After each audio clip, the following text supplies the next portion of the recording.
I don't just see the words, I see the places. The first day I met Herman, he's just such a striking figure that I could tell he had control over everything that was going on.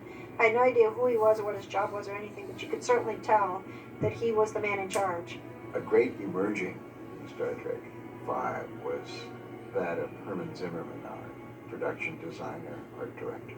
Herman really came into his own on Star Trek. Since Star Trek 5, Herman has kind of designed the entire look of what Star Trek's going to be. And despite the change in the story from one to the other, yet in a progressive state. As a kid, and doodle on the nations to be anything in particular. If I went to the theater department, job as a technical theater assistant, if I changed my major from acting and directing to theater production. So I was vaguely interested in architecture. I was always critical as an actor of what was behind me, what the scenery looked like. So I changed my major and I studied scene design, and I studied theater architecture. I studied theater management and got my master's in the mission. So one thing led to another, and I became an art director and then a production designer, and I think I'm better off than I ever would have been if I'd tried to be an actor. I started a show in 1965 at NBC called The Days of Our Lives. I was the assistant art director to the art director who was assigned the show. His name was John Schrum. And about 3 months of working together on that, including the pilot and then the beginning of the series, they gave him another assignment. And from being an assistant art director, they gave me the show, and I was an art director. I remember his telling me that he really had no idea what he was supposed to do, and he just kept kind of looking over other people's shoulders and pretended like he knew what he was doing. Well, I used to stay after work at NBC and open the drawers of all the other art directors and see what their work was, see what it was that I was supposed to know how to do. And ever since then, he's been an art director and just moved on up from there. In 1966, doing Days of Our Lives, and I'd rush home every Thursday night to turn NBC on to see humor. I mean, I did things like The Lost Saucer and Far Out Space Nuts and a show called Land of the Lost for Sid and Marty Krofft. Herman was one of the first employees hired on Star Trek The Next Generation. Herman and Gene Roddenberry worked together extensively because Herman was the production. The first year of Star Trek The Next Generation. Then he went off to do Star Trek 5. There wasn't a problem that Herman producer talk, you know, I got to admit that's producer talk. But when you're down to your last nickel and you want to get the thing done, and Herman says, I can do it for 29 cents, you embrace him. Well, I'd worked for Harv Bennett before. I did a series called The Powers of Matthew Starr with Harv. And I'm not sure he remembered that when he hired me to do Star Trek 5. But we got along fine. After that, he actually did feature films for a while. But then he was lured back at 6, 7, 8, 9, and 10. And of course, he's presently production designer on Star Trek is because it gives him an opportunity to create entire worlds out of a blank piece of paper. For what we do as art directors is history, learning history, and the history of art, the history of the theater, politics. So been seen before that are applicable for Star Trek. He has straight edges, pencils, rulers, whatever. Production, if you don't have someone with great equanimity, that is, someone who can deal with a changing situation and say, okay. Some of them will work better because it's the best mechanical answer to the problem. But there's never any just one way to solve that problem. The NX-01 for Enterprise was an extreme challenge for along the way that make up your particular world picture that gives you what other people may call a sense of style. Star Trek is so all-encompassing, and there are so many things that he has to be watching all the time that he can go in any direction at any given second. He watches over the set. Really talk you through exactly what they want to see, because you're usually working them for a short time. Herman's kind of complimentary. Along the way is to trust the genius of the people that work with me. It's a collaborative effort. You have to share the responsibility, you have to share the creativity, you have to share the joy of doing it. And that is what makes these art departments that create Star Trek, I think, unique. Usually, or a chair. Everything needs to be either futuristic or alien or both. He draws inspiration from a picture of a truck trailer that hauls cars, that has such great membranes. I mean, that type of thing would be used on a Borg ship, for example. The Deep Space Nine space station. Always treasured this. He had designed this that would be both futuristic and functional and look not yet of this earth. And one day he said, I think I got it. And he came into my office and he had a strip, a plastic strip.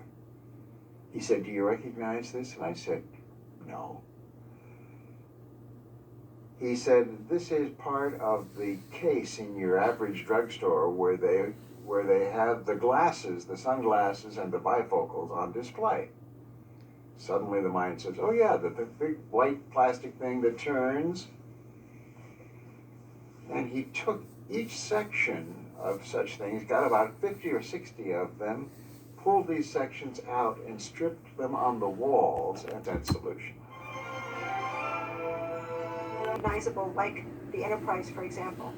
So Herman would say, in order to contain an idea, then you do that. When we did Deep Space Nine, made up in that framework, and things come out looking of a unity, that unity having been created by those artificial limitations that you put on yourself. designing that one. This has definitely been a definite calling for him, because it's something that he approaches with great passion. He loves Star Trek as much as the rest of us, and he's a fan as well. And he definitely wants to give the fans the feeling that Star Trek is a real entity on its own. And he goes to great lengths to make sure the consistency, the continuity is always there. Most of the reaction I get from much criticism. I do remember somebody saying that I had made some arrogant remarks. And then a bunch of fans had jumped on the person who said that and defended me, and I thought, well, that's interesting. I don't have to talk to either one of these groups. They can just fight it out among themselves. My arrogant remarks were that I said that if that what they did wasn't great, because it was a pioneer effort. Hours out of an extremely busy day to respond. For the young aspirant artist, I don't think I have words of wisdom. I have opinions. I think that there is always room at the top. There will always be people that tell you you should have some other means of making a living aside from art, and you should not think that you're going to be the next great actor or the next great director. Well, my advice is don't set your sights too low, because if you have a passion for what you want to do, you'll figure it out. Life is sometimes difficult, but life is also damned easy sometimes. The point is to be ready if an opportunity comes up, and what you want to be as a set designer, or what you want to be as an art director, or what you want to be as a production designer, or a costumer, or an actor, or a director of photography. If what you want to be is really strongly embedded in you, what you need to do is get your experience so that when that opportunity happens, and it will, you're ready to take it. His wife tells me that he gets up in the middle of the night. He'll get up 2 o'clock in the morning, do some notes, something they thought of, except for Herman. The look he has designed for the show is as much a character as the actors, as the ships. And so, in a way, he's created his own character by what you see on screen. I still have, I hope, about 5 more years of Star Trek Enterprise, Star Trek motion picture somewhere in that period of time. Anytime the phone rings, futuristic things, and have done Star Trek for so many years, want me to put my 2 cents in. I like that.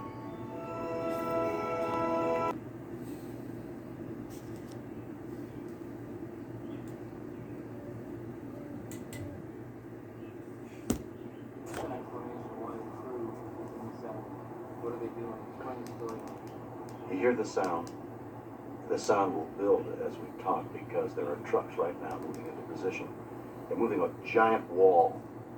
At least I think it's a giant wall. Of course, not compared to that giant wall, but to our little man-made wall, 60 by 40 foot wall, fiberglass wall, which I will climb. And we will be shooting past the wall, looking at Yosemite, and theoretically, it's supposed to look like El Cap, like I'm climbing El Cap, part of the movie magic. But right now they're moving it into position. And the excitement for me right now is, will that trick work? It should work. Will the wall get into position? Will anything break? Will all the people appear? We've gone through a number of phases on this film. I've dreamed this story. I've helped write the screenplay along with David Lowery and Howard Bennett. David Lowery, of course, being the writer. Credits all due him. We've gone through a phase in which I've been grabbed by the throat by the studio and by the budget, and had to look at practical things. And now we're into that political phase where humanity now begins to insert itself, where a driver may not show up, where an actor may get sick. I mean, all the exigencies and accidents that making a movie has. Now we're in that phase is taking place, and that wall is the first of the practical things. There's a human being moving that wall into place, and a human being is guiding it, and the excitement begins, because tomorrow, the day we're speaking right now, filming begins on a project I've been on for 2 years.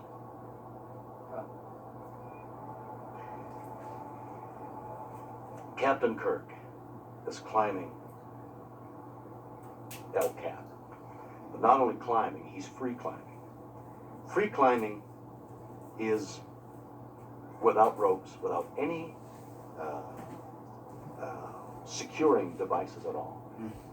Hands and toes, climbing up this granite, seeking energy, strength, and toe and finger holds up 3,000, almost 4,000 feet high in the air. One misstep, and it's and they fall. Free climbers fall. The first scene in the film is our guest star, Sybok, rides in on a polluted planet, which he has to breathe through a breathing device because everything is so polluted, and seeks to convert a follower to his way of thinking. The next scene, essentially the opening scene, Captain Kirk is climbing a mountain. Why is he climbing a mountain? I've thought often since I wrote Yosemite, Captain Kirk, free climbing. I thought often, why did I come up with that idea? And I had no idea. For the longest time, I had no understanding of the subconscious of picking free climbing, which I've never done. I'm fearful of heights. To me, my worst nightmare, as many people's are, is falling. And I've always found it hard to look over the edge of anything, a two-story building, let alone 3,000, 4,000 feet. And then I began to understand within the context of the film, let alone in real life, what that climb meant. The climb is not just a climb up the rock, but it's a climb, the aspirations to climb, to reach higher than yourself. Man and this human being, Kirk, representing all of man, climbing higher than himself. There's a line in the scene, I wish to make this ascent, he says. I'm making an ascent. The meaning of that line, obvious now, taken out of context. Free climbers challenge the rock, challenge themselves. They are at one with the rock. They become part of the rock. There is reason to believe that granite is alive. The crystal formations and the crystal growing, there's reason to think that if crystal can recreate itself, that's one of the criteria of life. And climbers believe that granite is alive, and they get energy from the granite. Sun warmed by eons of days in the sun, this rock can be thought of as alive. And so they climb this living body, seeking to be part of the living body, aspiring to climb to the top and challenging death, and thereby gaining life. And that's what I thought Kirk would be doing. And we treat it in a funny, in a comical fashion. There is great humor in the scene, and that was the reason I discovered for myself that Kirk is on the mountain. And the only place he could be was Yosemite, because this is the Mecca for climbers from all over the world. Friends of mine who've been on that mountain over there have said they have been climbing and have heard languages from all over the world and not heard English.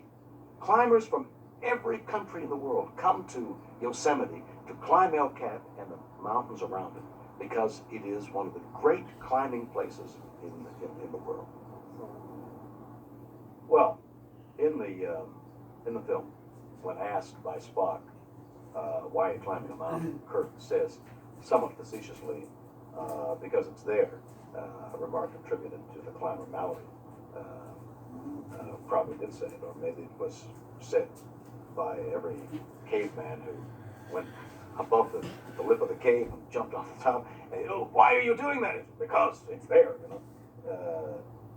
Which is an answer that fends off the true emotion of climbing a mountain.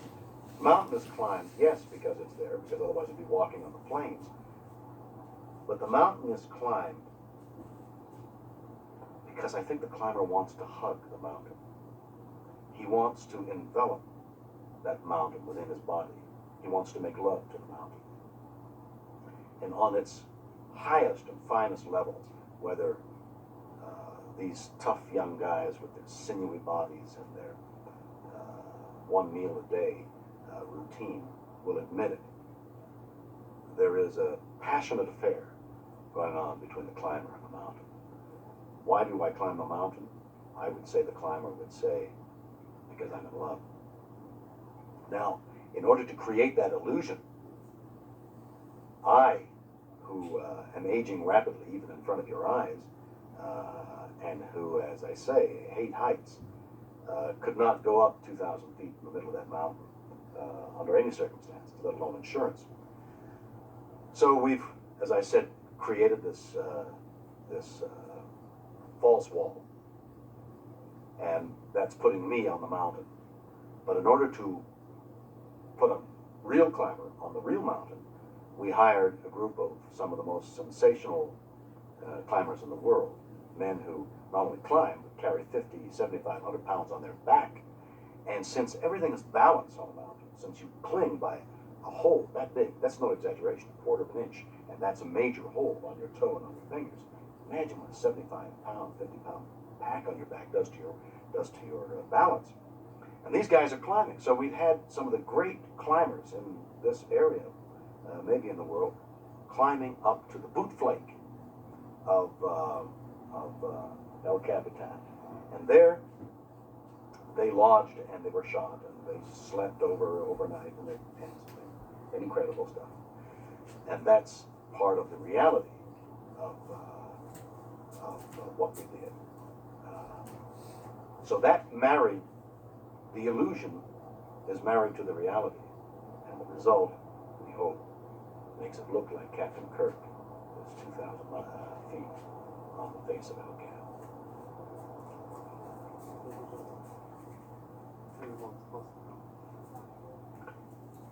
Among the symbols in the film, fleeting and elusive and peripheral,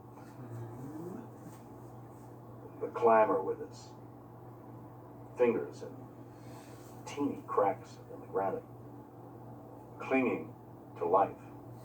And what a symbol, because we all cling to life by that finger hold as tenuously as the climber does, and we lose our grip sooner or later. It's the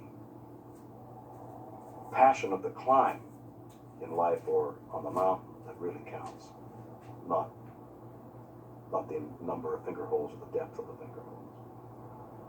And by putting Yosemite in our future, in our science fiction movie 300 years from now, by extension, it means that Yosemite exists in its timelessness, the short time of 300 years from now.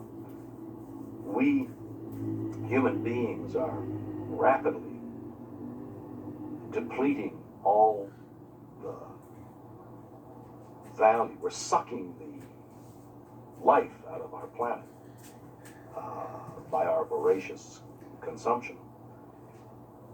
We have to learn to restrict and think smaller.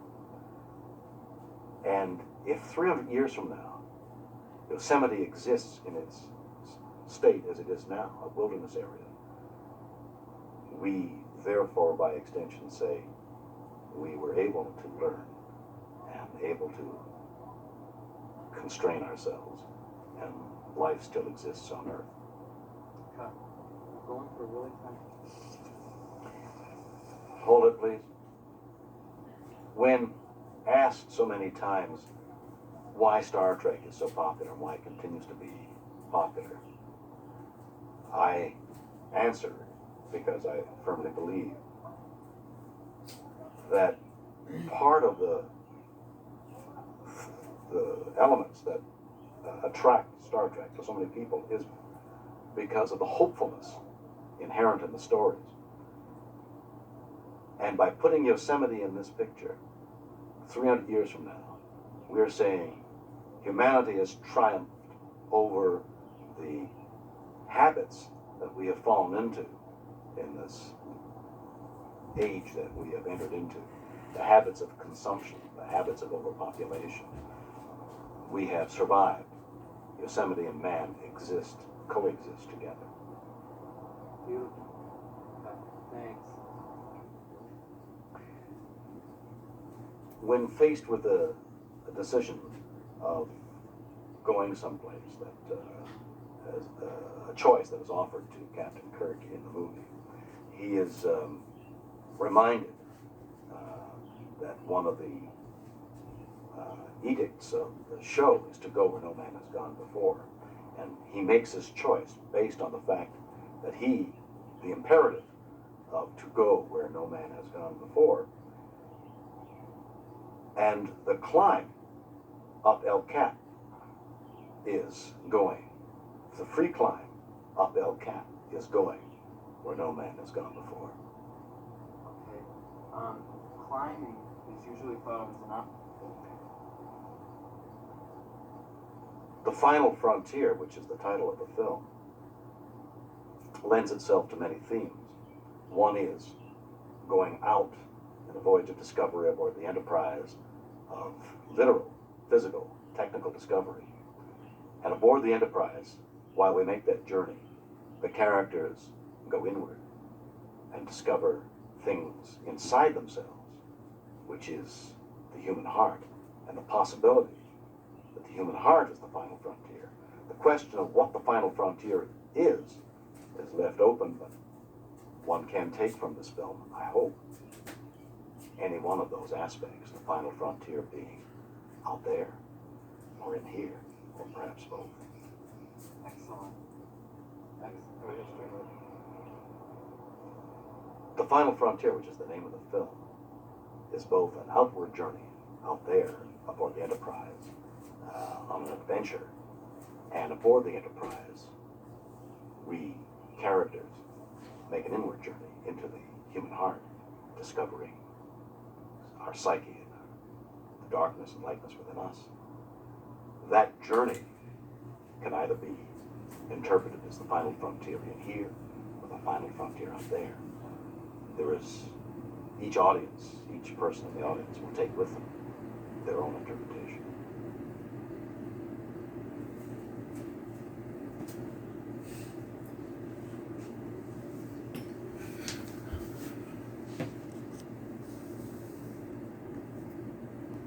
sorts of questions of self, what's place in the universe, what is the universe.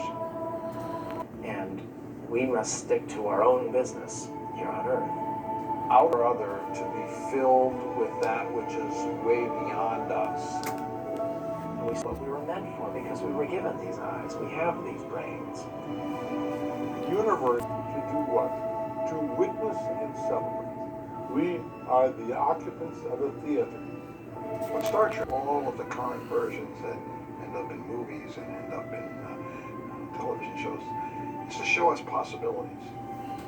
It means where the gods dwell, and it also means in the sky where the birds fly around.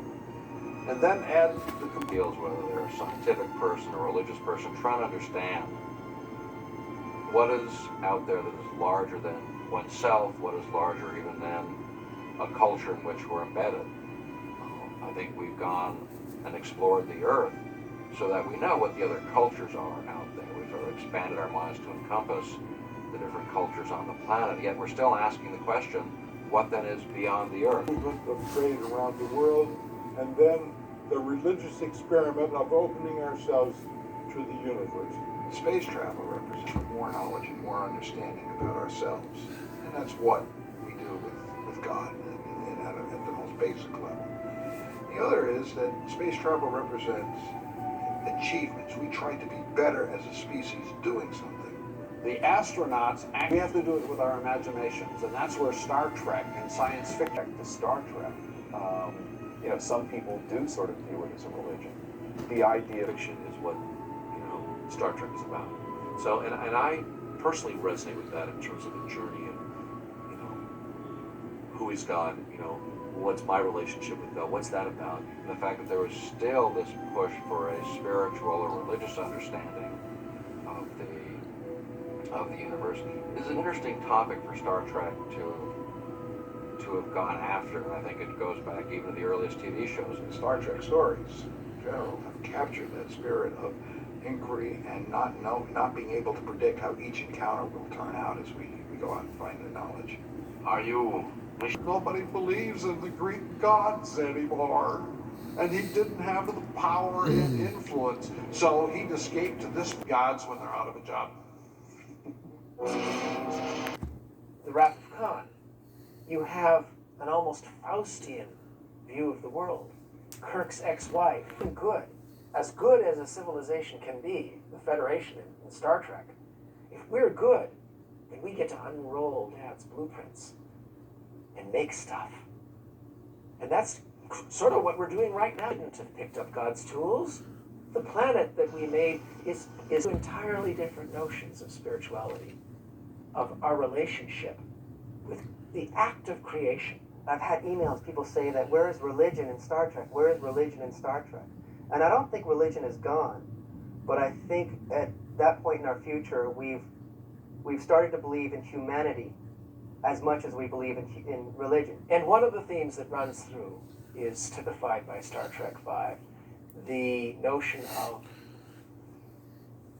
what we do about the spiritual. It's the limitlessness of space, but on the other hand, we deal with the most intimate things from within. It's a very interesting moral lesson that Star Trek V is teaching, and I think it's, in some ways, an underrated member of this series. At the opposite end, there are scientists who are constantly looking for evidence of planning in nature. Probably two cultures that look at this, and they certainly interact back and forth, but I think they come out of a very common human experience, which is to understand our place in the broader universe. And Star Trek has dallied with this again and again and again. The notion that the universe is conveniently 100% different, plus or minus. Life could not have appeared in our universe. These are what are called the Gosh numbers. And they've been discussed in science fiction and in Star Trek. And it raises an interesting question. Did evolution somehow channel us into this narrow type of universe in which life could thrive? Or was it a function of design? I think when SETI finds other worlds, other creatures, which in many cases will be more advanced than we are, It is going to show that many of our contemporary religions are too limited. It will open the doors to expansion, broadening of those religions, and overall, I think this will lead to, if you will, an improvement in religion. And in fact, it could well lead to people becoming more religious. It's kind of like outer space is calling us on the telephone, you know? The phone rings and we answer it and you say, yes, I was hoping you would call. As for the specific notion of running into an alien, well in Star Trek, not if they're snooty. The final scene and the intimate, that's the genius of Star Trek.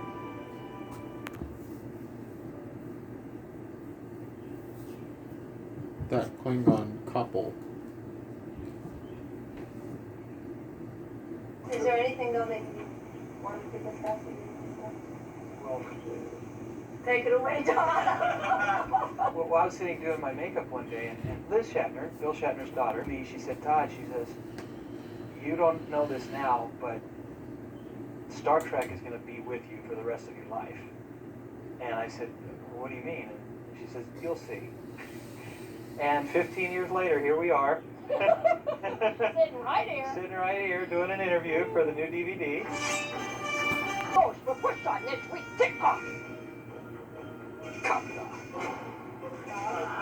I was the woman behind the man pushing him because I wanted that power. Upstart Klingon who had an obsession. Came in really young. You got everything. Daddy handed it over to you. Bothered me. I was actually playing ping pong at a beach party in Malibu, and a guy came up to me and said, "Hey, are you an actor?" I said, "Yeah." And he says, "Are you good?" And he says, "Well, I'm a casting director, and you'd be playing a Klingon." And I said, "Oh my God, I love Star Trek."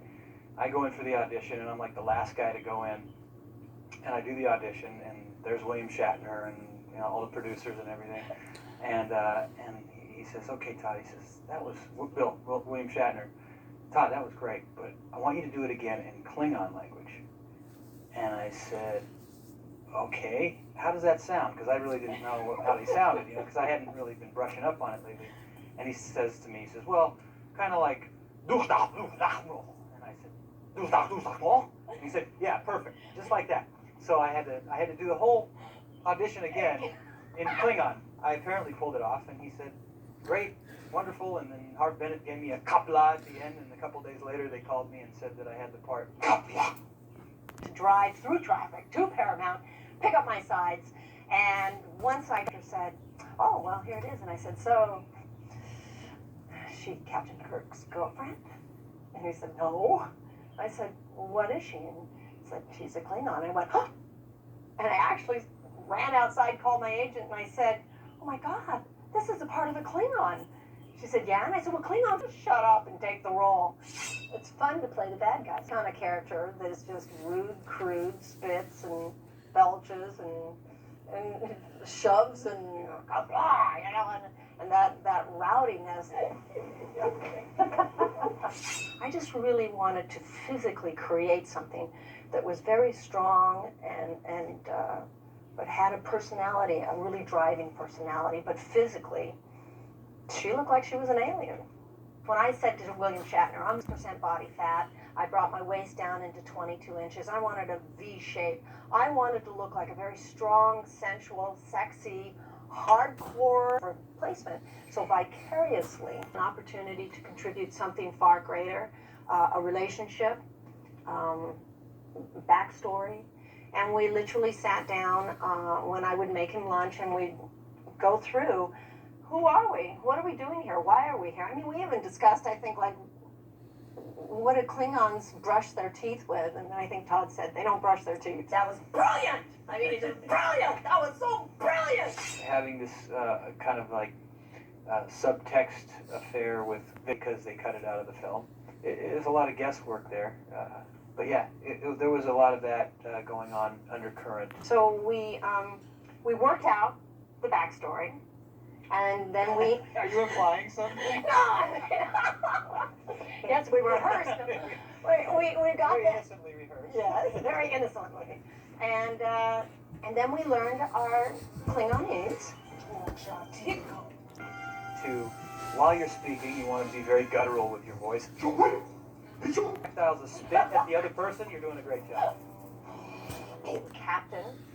And in the Klingon world, being first officer female, I would never be captain. But I could rule the universe. Sort of more of the backstory that we were talking about earlier with the relationship between us. Baby, come on, now it's time. Wasn't that the Hochstumbusch line? I remember that one line. It's like, Hochstumbusch. And she was all sexy, coming up to me. No, that was one. No. Yeah. But yeah, it was. I didn't spit on you, did I? No. I know you wanted to. I did. When we did set up that first day to shoot, and the costumes come on, the makeup comes on, and you start metamorphosizing from not just this actor that's created, but with their bare arms, and so we. But the costume that I had was it was, I don't even think it was leather, but it wasn't hot at all. You know, it was very comfortable, and I had these big boots on. Yeah, how was yours? Was yours comfortable? Well, I couldn't breathe, but you know, oh, yeah, that's right. This was really An nice. inch too small. So I had 3 women in my dressing room. I was laying down trying to suck it in and get the outfit on, the pants on, and the vest on. And they said, "Oh, you'll never be able to breathe." I said, "Well, that will add to my character." And I don't think anybody's gotten in that costume since. We both get there early, real early, 3:45 a.m. for an 8 o'clock or 9 o'clock a.m. call. So we'd be sitting in the makeup chair for a good 4 hours. So I would kind of just doze off. Because I have like peach fuzz on my face, and they would put, and you know, the hair would pull away, and it looked. And he'd be patting, Jeff would keep patting it down. So I finally said, "Look, would it help if I shaved my face?" And he said, "You don't want to do that?" And I said, "Yeah, I'll do anything. So, you know, it looks good." I mean, I regretted it later only because my face really broke out, but, you know, what we do for parts. Look at this face. Now, when you look at Captain Claw and then you see this gorgeous hunk, you were blonde then. You look like some surfer. I was? Yeah, weren't you? You're a surfer boy. My hair, that was, it was big hair. It suited the character, it was good. It was just a lot of hair. And the beard and all that went with it. Hazel, our hairdresser? Yeah. She hated the wig they got, and then she went through all these wigs. And the wig that we did have, it had this really bad front piece, and that's where I looked down and I saw this blue braiding from the leather. I said, well, why don't we try that? And so she got a glue gun and started gluing it to the wig on my head. And Bill's Shatner saying, "Where is she?" And it wasn't Spice, it was they were changing her hair, so we were all waiting around because the first day of hair with Spice. Spice's hair problem. They were trying to figure out how the eyebrows would look, and you know, they were barbarians, so they had these big bushy eyebrows, and Jeff kept saying, "It doesn't look right, it doesn't look right," and he'd peel it off and clip it and put it back on. So as he peeled one of the eyebrows off, I kind of put my hand over my eye and I said, "Well, Jeff," and I looked in the mirror, I said, "How does it look with no eyebrows?" And he went, "Kind of sexy." I said, "Well, let's go with no eyebrows." So he patched me all up, and you know, you got all these people that are going to take your orders. The minute he got into that, it looked like a periscope that came down. Yeah. He just like, this chick over here was like trying to manipulate you so she could be the, you know, leader of the universe. I felt, of course, that button could do that and that button could do that. So when he would bark out commands, I knew which button he wanted me to push. So it was almost, wow, this is so real. Wow. Wow, wow, for Star Trek, oh my gosh. At the end, when George, it was dead, there was a dead space there, and William Shatner came up and said, "Somebody's got to say something here." So it was Walter, as we were walking, that behind me, look, I'll be walking on the street, people will say, "Oh, what wonderful muscles." I think I picked him up over my head or something. Yeah. I used to pick him up over my head. Yeah, she can literally lift me up over her head and hold me. Star Trek 5 for me was probably the man and a stunt coordinator now. So I have been all through my career. You know, I kind of got a. I like being a star. I love it. I love it in a positive way. We were able to create these characters, bring life to them, learn the language. As much as I'm going to enjoy it when I watch it again, and we want to just wish everyone the best of success, and success in Klingon would be.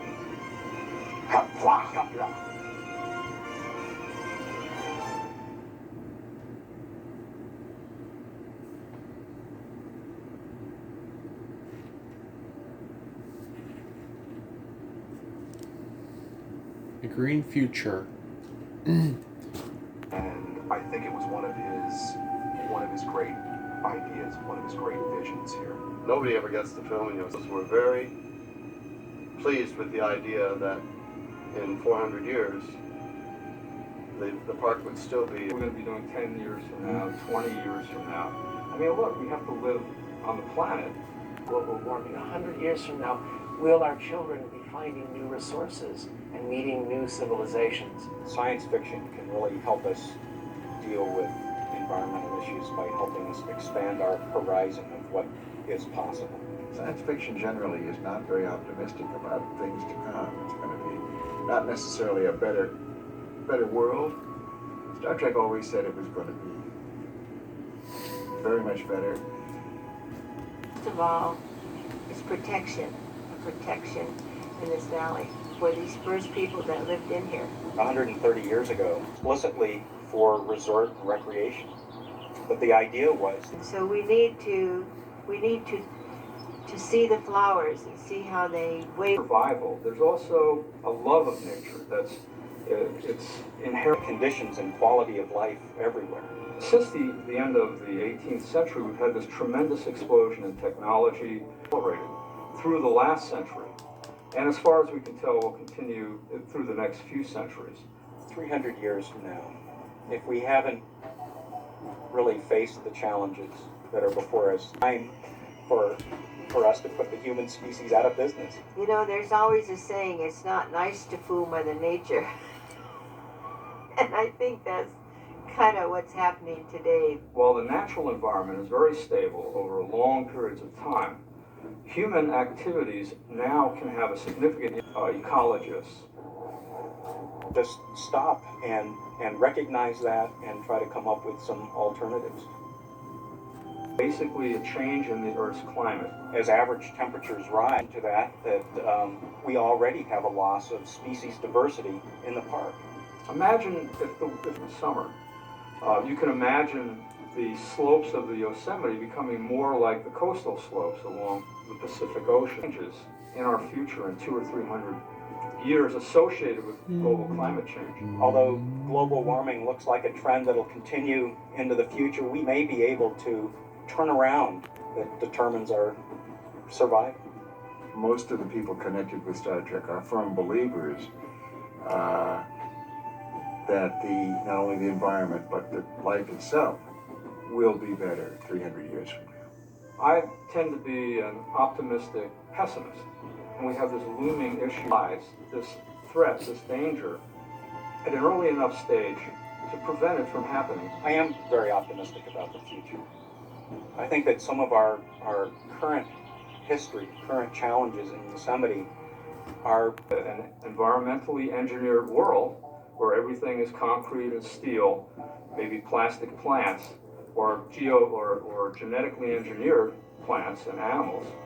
And that will be what the world will look like in the future. The land is saying to us, you know, think about this beautiful... Of the stories that Star Trek deals with, that people are asking some really fundamental questions about what it means to be human. What is our connection with Earth? Can we sever that? Can we just go adrift in space, or are we really connected here? And what obligation, what responsibility do we have? There are many ways you can do that. Obviously, starting at the personal level with your own lifestyle, with the car that is to say, look at me and respect me and thank me for what I've given to you. Hopefully in the future, if Kirk and Spock or anybody like them. We're done. We're doing one more part